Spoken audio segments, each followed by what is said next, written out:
I was looking today that Nikon have only released 3 lenses per year. In 2024 and this year, 2025, they've only released 3 lenses. Now you might think, well, they've already got a plethora of lenses to suit everybody, they don't need to. But I feel for me that they're kind of lacking in lenses now. Lens options. And us photographers are very particular about focal lengths and apertures. And unfortunately, there's so much to choose from other brands and what we've had before that, well, maybe we need these lenses to come through now. As you guys know from this channel, I integrated Sony into my system. I've always been a Nikon lifelonger? For this lens, the 28-70 f2, which I'm filming with now, and this is at 28 f2, and you can see when you get really close to it, I mean, this is great, f2. I consider it a cheat lens because it's like a prime and a zoom in one. It's fantastic, no regrets at all, and that's a shame. I love the Z8 using it, so if they had the 28-70 f2, and a lot of photographers, 11 photographers, would love to see a 28-70 f2 because, well, that's what, if I wanted it and I made that big leap to get a Sony camera and lens away from Nikon, then that's a big statement that maybe Nikon need to improve their lens lineup. But let's look at some of the other things. It'd be really good if you could become members of our channel. It only costs a few pounds a month and you get exclusive videos that no one else sees and previews of upcoming videos before anyone else. But more importantly, it just supports what we do here because we hardly get anything from YouTube Direct now. It diminishes every month, but our channel is growing all the time. But yeah, mainly to support what we do here and become part of the gang. So the first thing, prime lenses. I think they need to improve their range of prime lenses. Their decisions they made didn't suit me at all and actually led me to Sony, to integrate Sony. So the 51.2 was my main staple lens. Let's go that. Whoa. You can't miss that, can you? Yeah, it's too big and heavy. Since I've had the 28-70, I haven't used this lens for event photography at all. I don't think it's been used, full stop.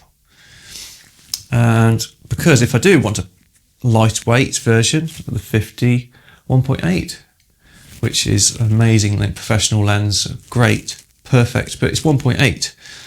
Well, I've just got a zoom lens which is f2 across the range, so again, I haven't used this lens since. And then this is the 35 1.4, which I really like for street and travel and wider. But the 51.4 I sold because it had weird field curvature, so even in the depth of field line, some of it was off. It was just not very good rendition. Sold it. So those 3 lens options for the 50 prime didn't suit me at all. They also haven't got a 28 1.4. I've sold that now as well because I've got the 28-70 f2. I just didn't feel the need for it. That was a gorgeous, unique treasure of a lens, amazing quality. I just didn't use it anymore and I could get good value for it at the moment. What they should have done for me, for my personal taste, they should have made these 35 1.4s professional line. Forget about the retro rendition thing. For my event photography, I want clean rendition, fast focusing, and as much sharpness as possible so I can crop in and make different compositions. Don't get me wrong, these 1.4 range, they're fine for most average day use. Because here's the original 50 1.4D, which I reviewed on this channel as well, and it's so cute. I mean, look at that, that's amazing. But it's cool to look at as well. Again, the rendition, I haven't got much protections with the rendition, but it's got an aperture ring. This doesn't autofocus using the FTZ with mirrorless cameras, though they have just releasing a monster adapter, I think they call it, where you can focus with these D lenses, but yet to see the real results of that.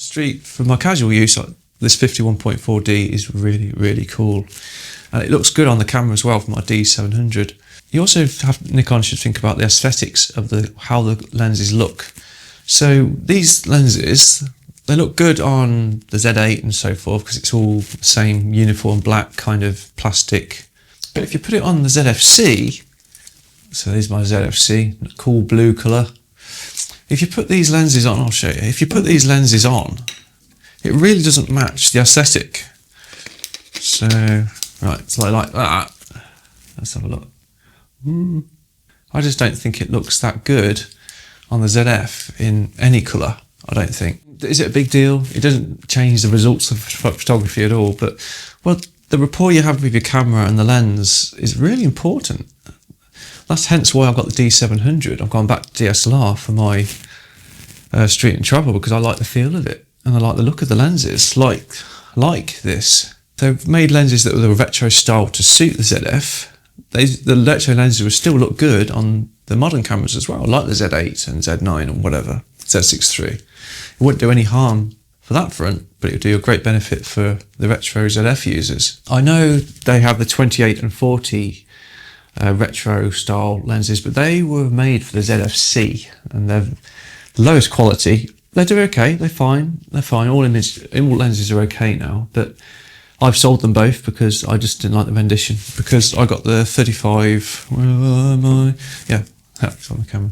Because I got the 35 1.4, that kind of eradicated the need for the 40 and the 28. And there's also the range of lenses that haven't released, such as the Monster 105 1.4, which is a gorgeous lens. The rendition is so nice, and I'm still keeping it because I like to adapt it, but also on my D700 it's ridiculously heavy, but it's gorgeous. They haven't replaced this. You can get the 135 Plena, but 135mm is a lot different from this, with a working distance to your subject. They've got an 85 1.2, which is nice, but again, it's big and heavy, as big as heavy as this. And, well, maybe, I suppose that is the answer. You get an 85 1.2.